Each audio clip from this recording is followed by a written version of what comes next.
I'm Paul McMahan, and this is The Skinny. From the Fatheads Eyewear Studios in Speedway, Indiana, this is The Skinny, brought to you by Toyota, Rhino Classifieds, General Tire, and Dream Giveaway. This segment of The Skinny is brought to you by Toyota. Welcome, ladies and gentlemen, to another exciting episode of The Skinny. This week, we're going to bring a longtime racer onto the show, currently living in Nashville, Tennessee. Welcome, Paul McMahan. He's competed in World of Outlaws for a number of years. Currently, I believe, competing in All-Star Circuit of the Champions. Initially started out on the West Coast, where he's from Elk Grove, California. Visited a lot of tracks out there, had some great success along with his brother, and has also competed with those wackos over there in Pennsylvania known as the Posse. So it's great to have Paul McMahan on the show here. Welcome, my friend. Thanks, guys. Thanks for having me on the show today. Yeah, man. Hey, first of all, before we go any further, were you guys affected by those tornadoes down there a week or so ago? No, fortunately, we were not affected. It would everything was just a little bit farther north of us. We had some our Christmas lights got blown off the roof and stuff like that, but no damage to our home, so we were very fortunate. Yeah, that's really good to hear, and I don't remember exactly when that was, but I do remember, I want to say it was about a year ago. I think it was during the pandemic time when you guys had that bombing down there in Nashville. Pretty sketchy, Christmas Day. It was Christmas Day, yeah, so I was feeling like it was about a year ago, but man, oh man, what a sketchy deal, because I had been down there just a few weeks before that, staying in one of the boutique hotels right down there on the Strip, and my wife and I both looking at that, I was like, holy smokes, I mean, that was really close to where we were. Yeah, definitely. We were, my whole family was on an airplane heading to Mexico for our family vacation for Christmas, and we left at, I think our plane took off at 6:35, and the bombing was like 6:38. It was a crazy morning. When we finally got, I think we landed in Houston, I think it was, and everybody grabs their phones and you start hearing all about it. And the crazy story was I just gave my motorhome away, and here I am. We find out that the guy used the motorhome to blow up the building, and I'm thinking, I just gave my motorhome away. I'm flying to another country. Please don't let it be my motorhome. That would have stunk a little bit for sure, man. Yeah. Wow. So man, you've had a very successful career all along the way. And as I look at you starting off on the West Coast, I'm guessing you maybe even out there when San Jose was a half mile. But whenever I look at you competing out there with the NARC, and then coming over and competing with the World of Outlaws, and you competed with All-Stars, obviously, off and on. I mean, going back to, I think it was 01 maybe, were you Rookie of the Year, or 99, something like that, 99 Rookie of the Year for All-Stars. And then obviously running a bunch of Pennsylvania stuff. I mean, it's the mecca of sprint car racing. Can you make a comparison to the, or maybe everything's the same, I don't know, but is there a difference competing on the West Coast versus the World of Outlaws, where they go everywhere, and the All-Stars staying somewhat regionalized, versus Pennsylvania? Do you have to bring something unique to each one of those elements? Well, I mean, growing up in California, we have on the West Coast we have all short tracks. So we always had very wet, sticky, and a lot of times rough racetracks. And the Outlaws, they always complained, when they came out back in the early '90s. That was kind of my forte, was the short track stuff. And then we only had one half mile in California with Calistoga that the Northern Auto Racing Club raced at. We had another one down down south, but it was more non-wing with Ascot and Paris. But it's when you first, when the Outlaws come to your porch, as they call it, like in PA, I was able to run very well with the Outlaws. So I thought, oh hell, this is easy. I can go run with these guys. And when I finally got my opportunity, I got out on the road and got a serious eye opening. Got my butt kicked day in and day out, and knocked the confidence way down. And Racing's the same, but when you're racing with the World of Outlaws, you got to take it to the next level. You know, PA, Pennsylvania, same way. You got to take it to the next level. Everywhere you go, you just got to take it to the next level. But the World of Outlaws is the pinnacle of the next level, and to run with them and be competitive is very tough. What if you had to pick out a couple of things just to give the listeners an idea, and let's say one of those sprint car racers that has stayed locally to his or her area, and they think to themselves, like you said, I mean, the World of Outlaws come to town, they enjoy some success because they're at home and they know that particular track or two pretty good, and they think, hey man, I want to go on the tour with those guys. I think I can hang. Much like you just said, what were some of those lessons that you learned, or what is it that makes the World of Outlaws so difficult? It's just when you race, you race locally. Like when I raced in California, I raced maybe 35 to 40 races all year long, and we do 35 to 40 races by June most of the time. We're in the World of Outlaws back in then times. We don't get as many now, but you know, back in the day, when I first started in the early '90s, was 40, 50 races was a lot in California, and then but you come with the Outlaws, and these guys they're at 40, 50 races by June, and they just got so much more seat time. They see every different type of racetrack conditions, way racetracks, they're able to read racetracks better, is what I think. Because they see so many different variables across the country, so they can always attribute, things to what, this track is sort of like this. This track used to go this way, and I think you just get you're so much, and it's a daily job. It's your job day in and day out. So you live and breathe it. Where when you race locally, you usually have to go to work Monday through Friday. Yeah, I remember when we started traveling national tour with my son in sports car racing, and you always had those locals that were good at those racetracks. But a couple of years in to doing that, it suddenly is not intimidating that you're at a new track any longer. It's just figuring it out, and there's some turn on that track that is similar to some other turn that you've already been on another track, or in your case, reading the dirt, anticipating what the dirt's going to do. All of those little elements that you guys become so good at. And as you said, I mean, we all know nothing replaces seat time. So, competing against somebody that's in the seat 80 to 100 times a year versus somebody 40, 50 times a year, both of those numbers huge, by the way. It for sure is going to give an advantage. But along with that, I think of the logistics that it takes to run up and down the road and compete 80 to 100 times a year, getting the parts and pieces that you need along the way. You're all of that travel. My goodness, dude. I mean, I've never even come close to a number like that they run with World of Outlaws. It's just unfathomable to me how difficult that must be. Yeah, it's a different lifestyle. It's not for everybody.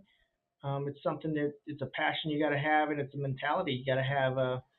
To live, to live out of a suitcase or living out of a motorhome and traveling up and down the road is it's hard. I mean, I raised two kids in a 35-foot motorhome, for till my oldest started school. So it's also that's a cool thing too because you get to take your kids to around the country with you and basically take your kids to work every day. So you just got to have it's not for everybody. Some people can do it. Some people can. I've had kids that come out on the road with me that think that this is what they want to do, and they get out there and they're out there for 2 3 months, and then they get homesick because you don't get home. And the logistics of getting your parts, UPS, FedEx, they all delivered to the hotels, and we uh, we use that a lot to just ship things to whatever hotel. You just got to plan ahead of where you're going to be staying.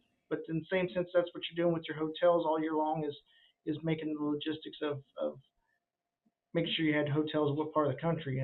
Me being from California when I first started, logistics getting home was never very good. So we moved to we it picked up and moved to Indiana area up in northern Indiana, and then finally made our final resting home here in Nashville. Yeah, certainly Indiana. We hear that all the time. The guys coming from the West Coast going to Indiana, and they're going to chase the dream and love the open wheel style format. What uh, what prompted you to move to Nashville? We have friends. My wife's best friend in high school is married to a guy that was in the music business, and the two brothers, they were the Marcy brothers out of Oroville, California, where my wife was from. So we came back and visited all the time, and really enjoyed Nashville area. And for me, I have to travel no matter what with racing. So this is kind of where my wife wanted to live, and so we just picked up and came to Nashville. It's only 5 hours to Indianapolis. I can get to St. Louis area in 5 hours. Williams Grove in seven, Eldora in six. So it's not that it's not that far out of the way, and we got a nice big airport here in Nashville that I can fly out of. And like I said, we're on Highway 40, Highway 65, and Highway 24, so I can go north, south, east, or west real easy. Yeah, and very rarely is the high 18 degrees. Yeah, very seldom do we get that, but we have had some cold winters, but not very often. Roger that. All right, we're going to take a quick break here. We have one of the true ambassadors of the sport here for sprint car racing on with us, Paul McMahan. We'll be right back. Stay with us. This segment of The Skinny has been brought to you by General Tire. It's more than just a slogan. Anywhere is possible with General Tire. General Tire's Grabber X3 Mud Terrain tire offers aggressive styling and is engineered for durability with innovative performance features that are ready to carry you through extreme mud, dirt, and rock-covered terrain. For extreme traction that's ready for anything and rugged styling to match, look no further than the Grabber X3. Make your anywhere possible by visiting GeneralTire.com today.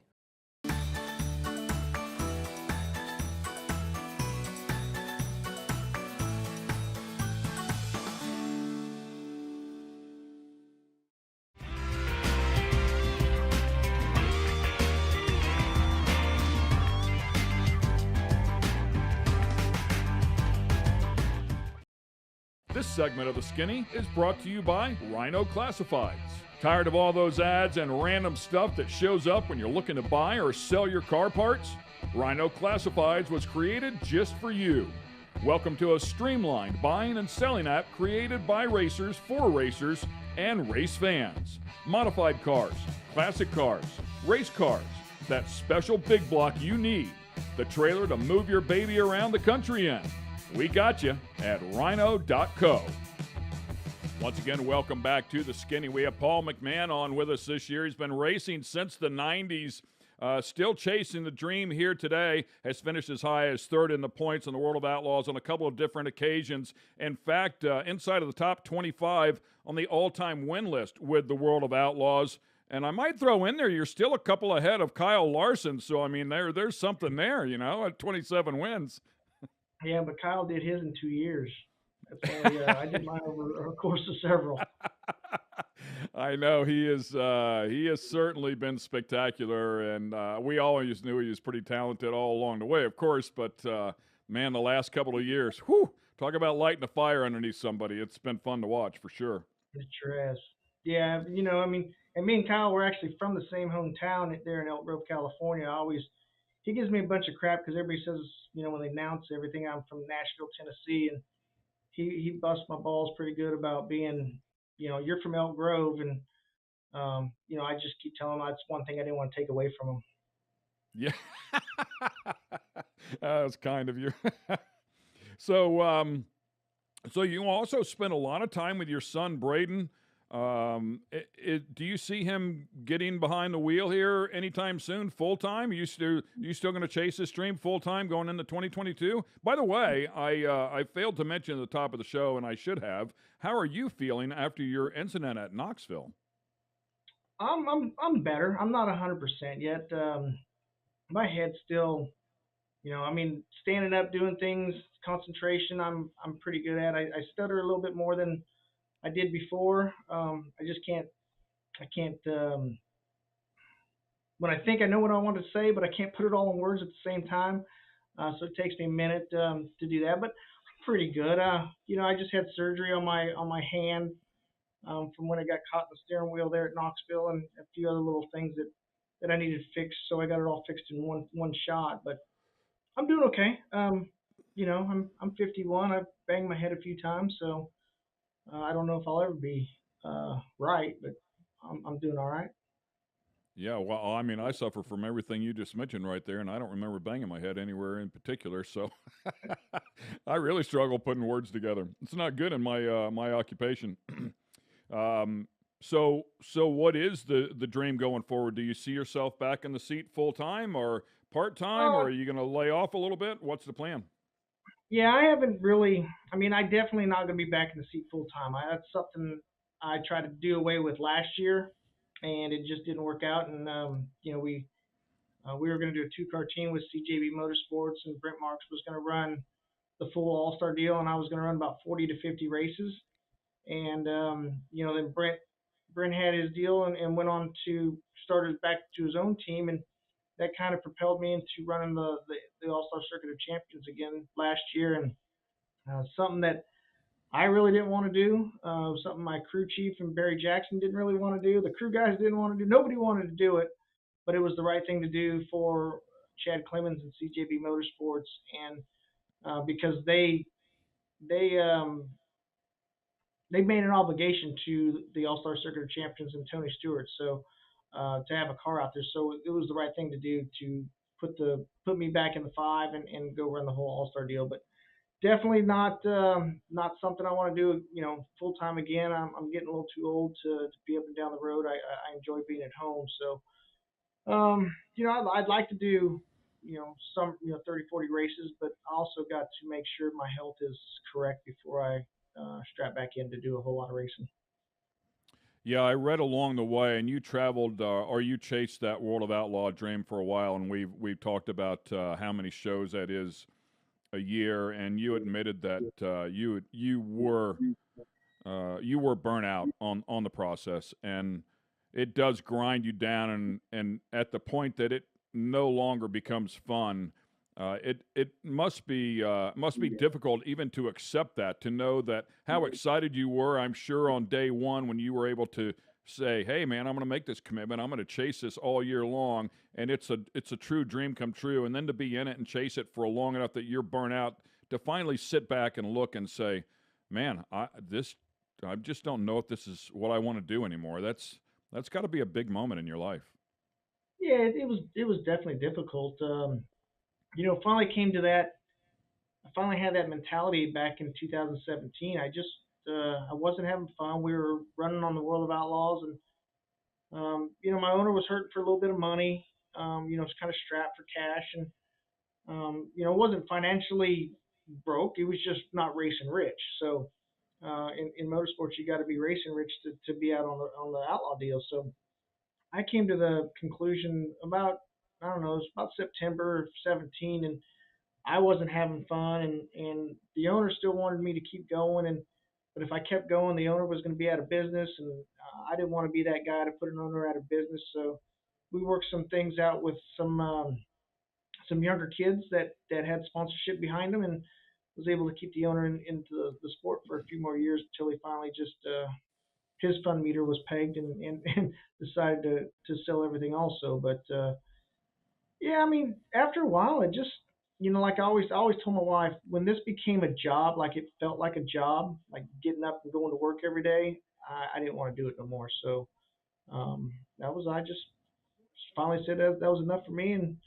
um, it became a job, and so now I got a normal job and get to race a little bit on the side and have a little bit of fun.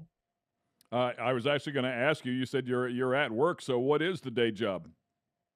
I work at Quick Car Racing Products. This way I could still be involved in racing. It's all I've ever really known my whole life. So we do gauges and a lot of wiring harnesses for late models and modifieds and super late models and drag cars and all sorts of different things like that. So I'm getting an education here. I'm opening my eyes other to something other than sprint cars. So I love my job. I love coming to work.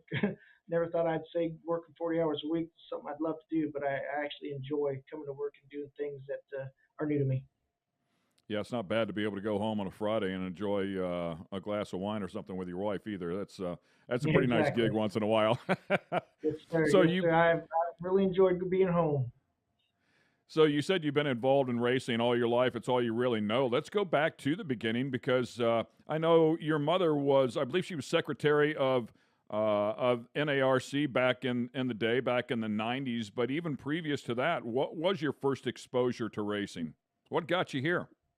Well, my grandfather raced midgets. I think he's got involved in it right after World War II. I think he started dabbling in micros and midgets, and then he started building quarter midgets. My mother raced, my uncle Jim raced, and then my brother turned 5 years old. We got quarter midgets. I mean, it was just something we did. And then when I turned five, I was racing quarter midgets. So um, like I said, it was just something that was brought into our lives that it's just like your family is a baseball players, and that's all you know, that's all you do. Well, we were racers, and that's all we've ever done our whole lives. My parents, my mom is ate up with racing. She lives and breathes this is probably more than I do. But it's just something that it was brought into our lives at an early age, and had a passion for it, and I was fortunate enough to make a living out of it. You just mentioned your brother. I mentioned him also at the top of the show. If I'm not mistaken, I think he won Silver Dollar Championship in '09. Is he still currently racing? Who's better, you or your brother? We both have our knacks. My brother was pretty good. I learned a lot from my brother. He's an older brother, so I learned a lot from him, and he helped me along the way when I was young. But I had the passion to want to make it a living, and he had kids at an earlier age than I did, and so his focus was more on the family and staying home and racing, racing, but raising a family at the same time. And I took the gamble in '96, and I just had one child at the time. Braden was just born, and took the leap of faith because it's something I've always wanted to do since 1978 when I went to my first World of Outlaw race at West Capitol Raceway was to run the World of Outlaws. So I jumped at the opportunity and did it. But like I said, my brother's pretty damn good race car driver. Just never really wanted to be. Wi-Fi isn't set up on your Echo Dot. Sorry. For help, go to your Alexa. Wi-Fi isn't set up on your deal there. Just Alexa, yeah. So Wi-Fi isn't set up. Oh, welcome to gosh. live program. Welcome to live programming. So yeah, my brother just didn't want to do. He didn't want to do the travel. He just wanted to race. He ran some USAC and did some non-wing USAC champ cars, I believe it was. Back then, that was about his. That was only 15 races or so. So that was his as much as he really wanted to travel. Keeping things in the family. How involved is your son? My son is my internet social media guy, I guess you call him. He loves racing. He's ate up with it as much as the rest of us are. But he's actually going to school to be a school teacher right now. I think he's got a year left to get his bachelor's degree in teaching, and he would love to race. He got to race. I think he ran about 20 races of sprint car, 2016 and 17. I think it was. I actually won a wing sprint car race at Antioch Speedway, and would love to do it, but also understands that he's probably past that time to where he's going to get the opportunity to do it. Well, that had to be a special moment for him to win at Antioch, knowing that that's one of your favorite tracks. It definitely is. It was very cool, and he did it with my uncle, and my brother was there to, because I was out racing, so my brother kind of made sure everything was safe and took care of him and helped him and taught Braden, everything he needed to know about a race car. So it was very cool. It was Kings Royal night, 2016, I think it was. I had a horrible Kings Royal, and I was walking from the infield up back up to my motor home, and I get a text from my brother, and it says Braden's leading, 8 laps to go, and I was kind of out of shape, I thought at the time, but I made it from the infield to my motorhome because at Eldora you don't get very good Wi-Fi signal down in the pits. So I did a straight run, did my cardio up the bleachers down to where my motorhome was, and was able to get my wife and my daughter all together, and my sister-in-law was doing the FaceTime live, so I got to watch the last 8 laps, and very special moment for us all. Yeah, that is super cool. As a father who watches his son race, I know the feeling that you're talking about. Arguably more important than a win of your own. Most definitely. Shed a few tears that night, and every time I think about it, I about shed some more tears because for a kid that never thought he was ever going to race a sprint car to get that opportunity, and then to go win a race, and he doesn't have a lot of confidence in himself, so he always downplays everything he ever's done, and you know he's I'm very proud of both my kids, but yeah, Braden to win a race was very cool. Awesome stuff. Hey, we're going to take a quick break here. We'll be back on the other side with the third and final segment. Stay with us.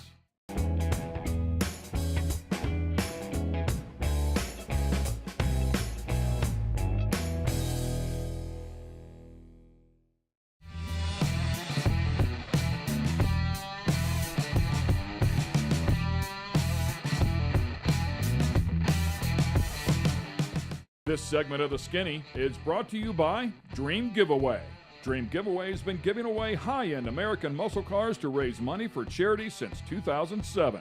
Dream Giveaway is known for giving away classic and new muscle and paying the federal taxes so the winners don't have to. For $25, you can jump in the game, and part of that goes to charity. You'll have a chance at winning some of the coolest cars on the planet. Check it out at dreamgiveaway.com. Welcome back to The Skinny. Paul McMahan on the show with us, and we've covered a gamut of him starting racing way back in the day and currently still after it, unfortunately, at Knoxville. I believe it was Hard Knocks night. Was that Friday night, I think it was, or Thursday night? It was on my preliminary night, so it was Thursday night then. I think Thursday night I qualified. So yeah, Thursday night. I missed a few days in between all that I don't remember, but yeah, it was Thursday night. It was a big hit with Carson Macedo, as I recall, and yeah, you went for a bit of a ride for sure. I'm sure you've been on a couple throughout your career. You just don't compete that long in this style of sport and not do it. But this one banged your head pretty good. Yeah, it definitely did. When I don't remember a whole lot about the crash. They said I got out of the race car real fast. I mean, I've seen videos and everything, but I really don't remember a lot about Knoxville that weekend. I remember, talking to my wife a few weeks later, and she's, I was talking about Tony Stewart. We were talking, and she says, "Well, you talked to him at Knoxville," and I'm like, "Yeah, I don't remember that part. I don't remember talking to him." Chad Wise, Zeb's dad, I guess, we went for a 2-hour drive one day, and that's all blank to me also. So, yeah, it's a little weird. It's a little weird having those parts of your days gone. I remember being there. I remember, being at the racetrack, but I don't remember a lot about it. So, maybe that's a good thing. You had a moment this year too where something happened on the front straightaway, and then you ended up sailing off the front straightaway into the pits and it hit a push vehicle. Yeah, it was at the last race I raced at Fremont. Track was rough. Everybody's kind of bouncing around, and me and another car, I was trying to get underneath the guy. He hit a hole and kind of shot left, and I hit the hole and kind of bounced up, and we met in the middle, and it broke the left front steering arm bolts off, and when it broke the bolts off, it ripped around and ripped the brake line off at the same time. So when it all gathered back up, I kind of was heading pointed straight, so I got back in the throttle, and then it turned hard left, and no brakes, no steering. I was just kind of along for the ride and kind of split the flag poles, and lo and behold, there was a push Jeep sitting right on the other side of them. Only in the world of racing, you just can't make this stuff up. You talked about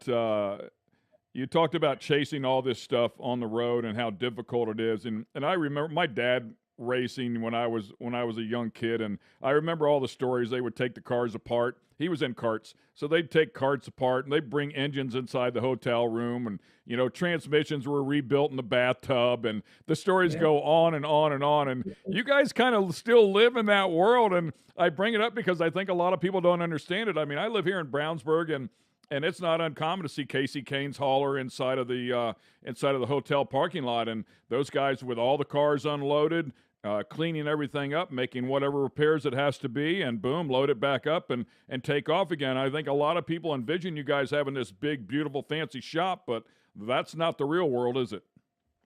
No, I mean, some places, we have shops and have our nice places to go to, but we just don't get to them very often.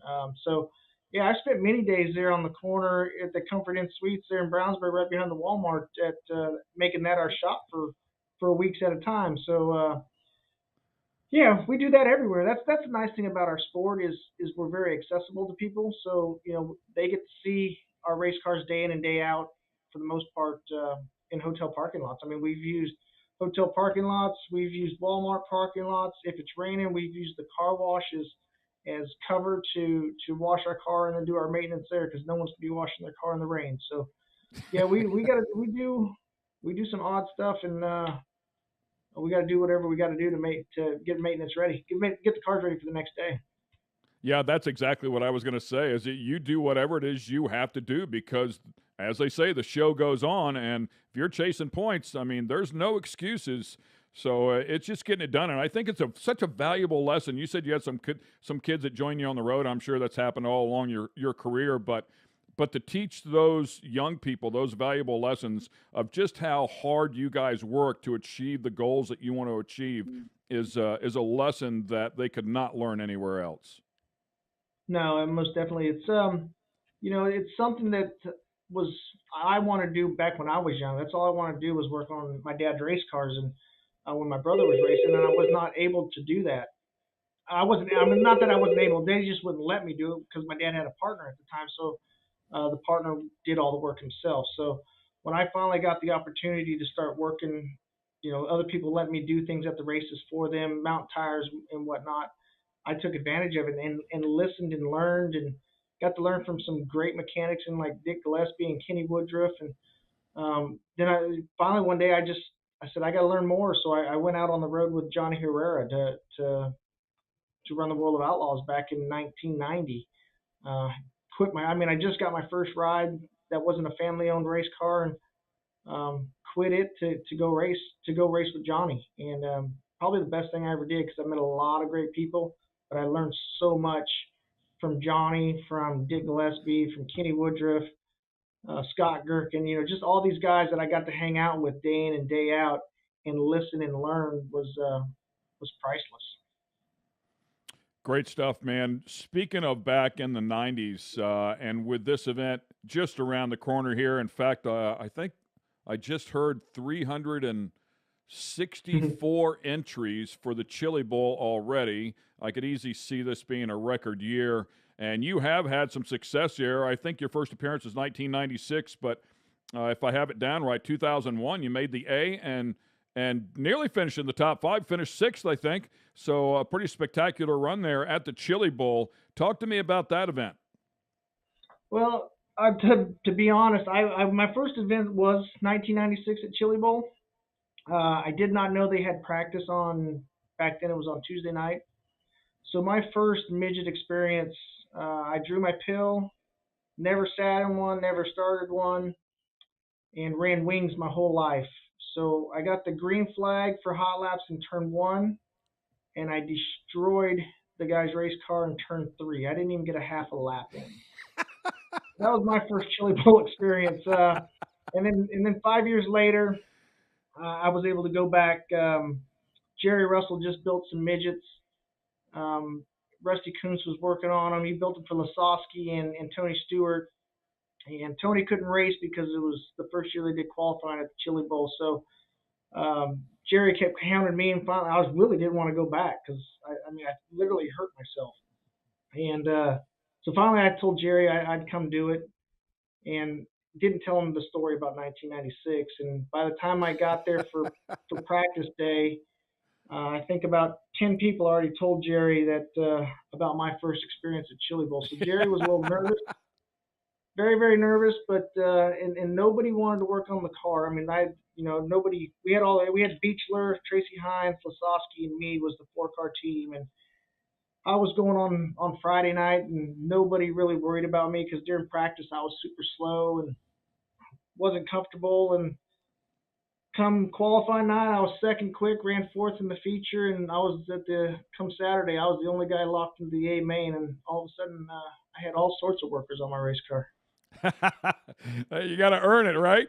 Yep, yep. That's one race I enjoy going to. I would like to do it one more time, but I just don't think that's in the cards for me.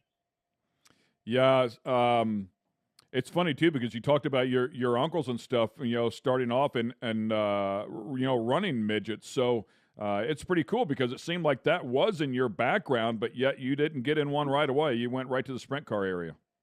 Yeah, well, being in Northern California, the midgets were more of a Southern California thing. Down in Ascot, Irwindale, down that way.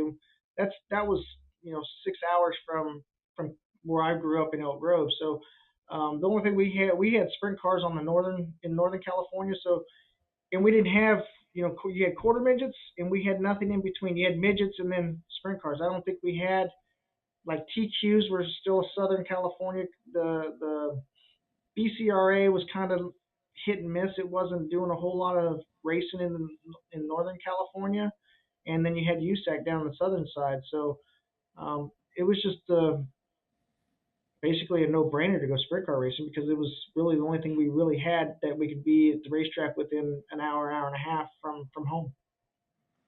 I'll put you on the spot here. I hate it when people ask me these questions, but it's more enjoyable when you get to ask the question. If you could pick out one win in your career, is there one that stands out more than the rest? Yeah, probably just my first outlaw win. Every win's special, but to grow up wanting to be a World of Outlaw race car driver, and just because you're traveling up and down the road with the Outlaws doesn't make, in my opinion, doesn't make you a World of Outlaw driver until you actually win a race. So probably the first one I did at Sedalia, Missouri back in 2001 was probably that was very special to me. I mean, there's so many. The Brad Doty Classic winning that one. My very first win to my short track nationals wins. I mean, everyone's special, but the one at Sedalia, Missouri for my first outlaw win, I felt like that solidified myself into to being a World Outlaw race car driver. Yeah, is there something that sticks out in your mind where just the race itself was like so unbelievable, maybe slide job after slide job, or 2 or 3 or 4 of you guys, the biggest name in the business, and you climb out of the car and you're like, oh my God, I can't believe we just did what we did? Yeah, it was, my deal was, I mean, it was, I was very fortunate that night. Things went my way, but battling there, Mark Kinzer, back then was driving the Mopar car and probably the fastest car in the country at the time, and racing with him, battling with him, and to hold him off for several laps to get that win was very special. And to beat the Mopar car because the year before, 2 years before that, I was I would call myself the test dummy for Mopar before they actually got their motors running the way they did for Mark. So that was very special to me.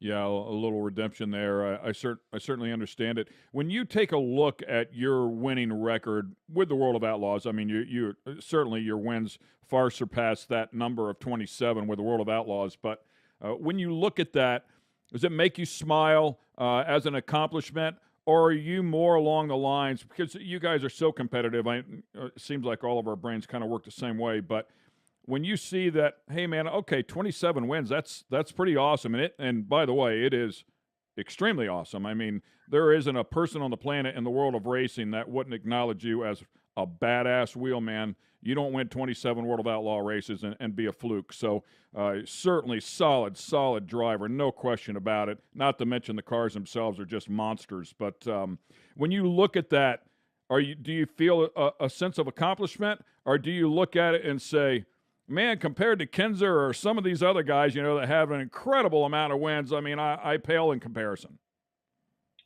I mean, I look at it both ways. I look at it that, I'm very fortunate that I had got the opportunity to actually go try to win 27 races, let alone win them. But yeah, I mean, I didn't do, you look back and you say, man, I was a journeyman. I call myself like, I don't even know how to put it, like, Mark Martin. Mark Martin won a lot of races, but Mark Martin never won a championship. Mark Martin never won Daytona 500. And, not that I'm anywhere close to Mark Martin because he won hundreds and hundreds of races.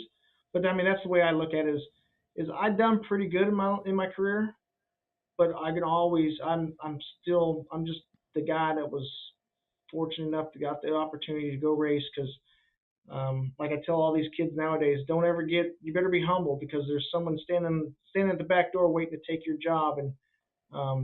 And there's people out there that can do your job probably better that just have not got the opportunity. So you better be humble, and that's just the way I've always tried to be, and it's the way you always want to do more, but sometimes it's just not in the cards. Well, your record certainly stands for itself. More importantly, your reputation is admirable in the industry, and I don't think I've ever run across anybody that didn't speak very highly of you, and people use you as an example of an ambassador for the sport. When they use those types of phrases and those types of words, you've clearly done a great job, not only inside of the car, but outside of the car. I think it's a career you should be very proud of. Well, thank you very much. I mean, it means a lot when people say those things. I always try to put on a smile no matter how my night went, and I always look to try to better our sport because I'm only going to be here for a small period of time, and I'm only a small part of the sport, and so I want it to be where, my son, my grandkids, his grandkids, I want everybody to be a part of this, and I want to keep it thriving and healthy for many, many years to come. And so, my grandkids are as fortunate as I am, or I was when growing up, to get to go to the races and maybe have the opportunity to drive a race car. So I know that you'd like to get back in the car at least on a limited basis, but we want you to take care of yourself. Hopefully those plans come to fruition here, and you can make that happen. We'd love to see you in 2022, at some select events along the way. Yeah, I hope so. I mean, like I said, my health is first, and like I've told many people, if this is the end of my career, I'm pretty happy. I got to race the way I wanted to race. I did things the way I wanted to do them for myself. I probably did some dumb things, quit some rides and did some things that I probably shouldn't have, but I always did things my way. I didn't bow. I didn't take the crap like some people have to do this, and I did things my way. And like I said, if it ends today, I'm pretty fortunate to have been able to do it for 35 years and make a living out of it for 27. So very happy and very honored to be a part of this sport. Very cool, man. We want to thank you for taking the time here, especially during the holidays, kind of a holiday special here, if you will, as when this show will drop. But thank you for taking the time and sit with us and talk about your career a little bit. Thank you for the memories as well. It's been an incredible ride for sure. Well, thank you, and happy holidays to everybody out there, and everybody stay safe. See you soon. Ladies and gentlemen, Paul McMahan, another edition here of The Skinny. Thanks for watching. Thanks for being with us here on The Skinny. This episode has been brought to you by Toyota, Rhino Classifieds, Dream Giveaway, and General Tire. For the latest in sunglasses, optical frames, accessories, and apparel, be sure to check out fatheads.com. That's Fatheads with a Z.